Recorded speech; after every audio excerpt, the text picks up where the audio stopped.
Hola, ¿cómo están? En esta oportunidad vamos a hablar acerca del Espíritu Santo en el cuerpo de Cristo. Vamos a ver lo que nos dice Efesios capítulo 5, versículo 23. Porque el marido es cabeza de la mujer, así como Cristo es cabeza de la iglesia, la cual es su cuerpo y Él es su Salvador. Acá vemos de que Cristo es cabeza de la iglesia, la cual también es su Salvador. En muchos lugares, como en Westover, Cristo no es la cabeza de la congregación, no es la cabeza de la iglesia, sino estos 8 hombres que dirigen y controlan todo. Son estos 8 viejitos, el cuerpo gobernante, el cuerpo que gobierna, el cuerpo que controla todo, que son los que dictan las leyes de esto sí, esto no, que van modificando cada 5 años las profecías. Bueno, ellos son los que controlan todo Westover y no es Cristo. Esto pasa también entre los hijos de Dios. Hay por ahí lugares donde hay personas que presiden, que tienen alguna asignación pastoral, que también piensan de que ellos son cabeza. Pero yendo a la Escritura, acá en Efesios, la única cabeza es Cristo. En Hechos, capítulo 2, vemos todo el relato de cuando los discípulos son llenos del Espíritu Santo. En esta ocasión el apóstol Pedro empieza a dar un discurso a todas las personas que se encontraban en ese momento en Jerusalén. En el versículo 38, el apóstol Pedro les dice de que se arrepientan y que se bauticen y que reciban el don del Espíritu Santo. En el versículo 41 vemos que lo que recibieron la palabra fueron 3.000 personas que fueron bautizadas en ese momento. Ahora vamos a ver lo que nos dice Hechos capítulo 2 del 43 al 47. Y sobrevino temor a toda persona, y muchas maravillas y señales eran hechas por los apóstoles, y todos los que habían creído estaban juntos y tenían en común todas las cosas, y vendían sus propiedades y sus bienes y los repartían a todos según la necesidad de cada uno, y perseverando unánimes cada día en el templo, partiendo el pan en las casas, comiendo juntos con alegría y sencillez de corazón, y alababan a Dios, y teniendo favor con todo el pueblo, el Señor añadía a cada día a la iglesia a los que habían de ser salvos. Todo esto, todas estas obras maravillosas de unidad, de ser uno en Cristo, de compartir todo, este amor fraternal, este amor que sobrepasa todo entendimiento, es un amor que procede del Espíritu Santo. En Gálatas nos habla acerca de que el fruto del Espíritu es amor, gozo, paz. Todo eso procede del Espíritu Santo. Como vemos, primero se le predicó.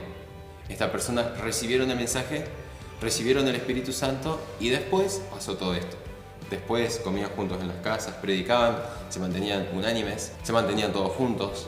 Pero todo esto pasó porque primero recibieron el Espíritu Santo. A lo largo de la historia, muchas organizaciones, supuestamente cristianas, tal vez empezaron con el Espíritu Santo, pero terminaron por la carne, terminaron en herejías, terminaron corriendo al Espíritu Santo y colocando al hombre, o colocando doctrinas, o colocando otras cosas que no es Cristo, que no es el fundamento principal, la piedra angular, la piedra que los edificadores desecharon. Corrieron el Espíritu Santo y pusieron otras cosas. Tenemos el ejemplo de la congregación de Galacia. Tan necios son, habiendo comenzado por el Espíritu, ahora van a acabar por la carne. Esto le estaba pasando a la congregación de Galacia. Esta llamada de atención del apóstol Pablo a esta congregación era por esto mismo, porque empezaron con el Espíritu y terminaron por la carne. Terminaron haciendo otras cosas que no tienen nada que ver con las Escrituras, con Dios, o sea, era otra cosa, era otro evangelio. El Señor Jesús, Cristo, antes de morir, resucitar y ser impartido en todos los hijos de Dios y que todos seamos llenos del Espíritu Santo, Él habló acerca del Espíritu Santo. Aún tengo muchas cosas que decirles, pero ahora no las pueden sobrellevar. Pero cuando venga el Espíritu de verdad, Él los guiará a toda verdad, porque no hablará por su propia cuenta, sino que hablará todo lo que oyere, y les hará saber las cosas que habrán de venir.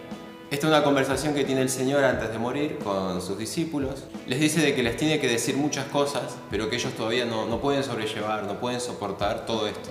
Pero cuando Él se vaya, iba a enviar el Espíritu de la verdad, iba a enviar el Espíritu Santo, y que Él lo iba a llevar a toda verdad.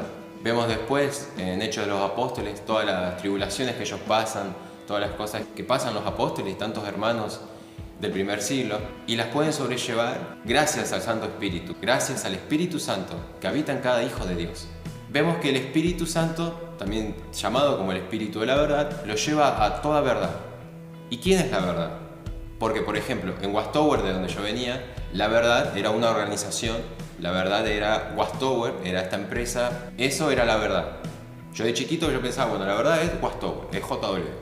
Pero en la escritura nos dice otra cosa. Jesús les dijo, yo soy el camino y la verdad y la vida. Nadie viene al Padre sino por mí.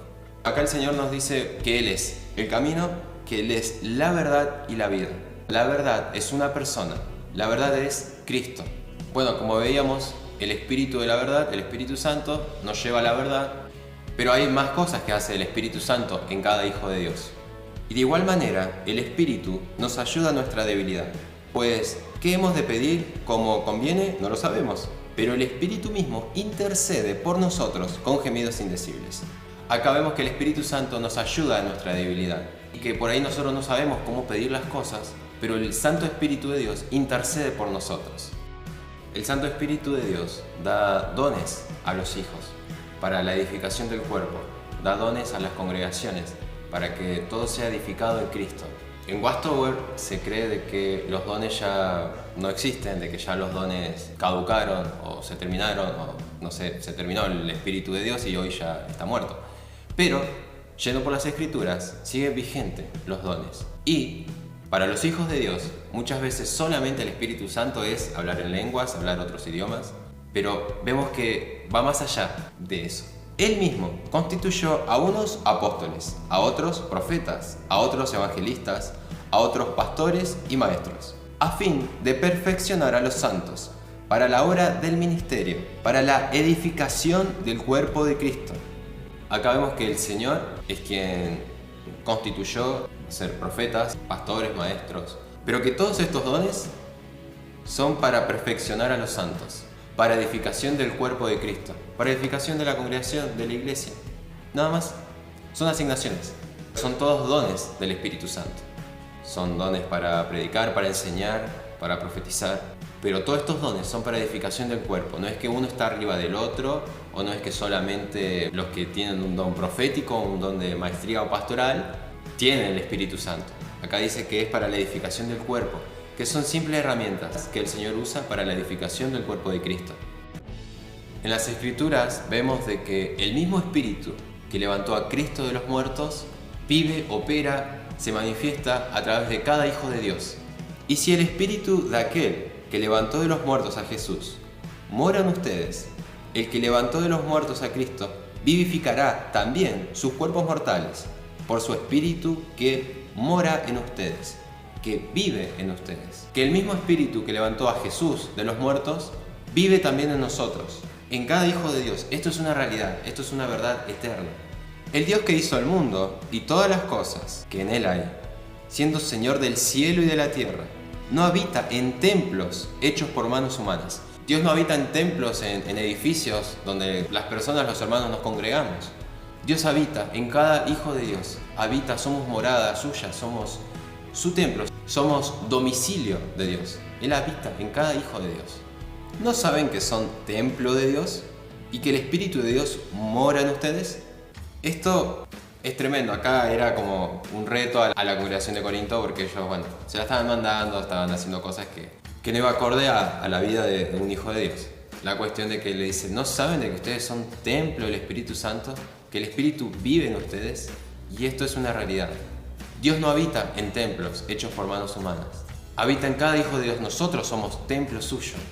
En las publicaciones de Watchtower dice de que, bueno, que esto solamente se cumple en 144.000 personas, que cuando habla de este pasaje habla acerca de 140.000 personas que, bueno, ellos son los únicos que son estos templos. En Watchtower se nos dice de que, bueno, únicamente son templo, casa de Dios, el cuerpo gobernante, estos 8 o 9 líderes que están, pero bueno, yendo por la Escritura no nos dice eso, nos dice otra cosa. Creemos y abrazamos lo que las Escrituras dicen, no lo que enseñan doctrinas de hombre o organizaciones, o cosas que sustituyeron a Cristo, sustituyeron al Espíritu Santo. Es muy importante todas estas verdades que repasamos hoy. Nosotros somos templo del Espíritu Santo, no son los edificios, no son los lugares donde nos congregamos, nosotros somos el templo. Todo se lleva a cabo por su Santo Espíritu. Si el Espíritu Santo no está, hacemos cualquier cosa. Enseñamos herejías, enseñamos cosas que no dice la Biblia, sacamos nuestras propias conclusiones, vamos más allá de lo que está escrito. Entendemos y sabemos de que nos movemos según su Santo Espíritu no según lo que a nosotros nos parece, sino según la voluntad de Dios, que es agradable y perfecta. Seguimos orando por cada hermano nuestro y por tantas personas que el Señor va a ir añadiendo al cuerpo de Cristo. Seguimos orando por cada uno de ellos para que sean libres de toda doctrina de hombre, de toda doctrina de demonio, de toda tradición, costumbre, cosas que no es Cristo. Oramos en todo tiempo por todas las personas. Los amamos mucho, les mandamos un abrazo y deseamos que los velos sean quitados.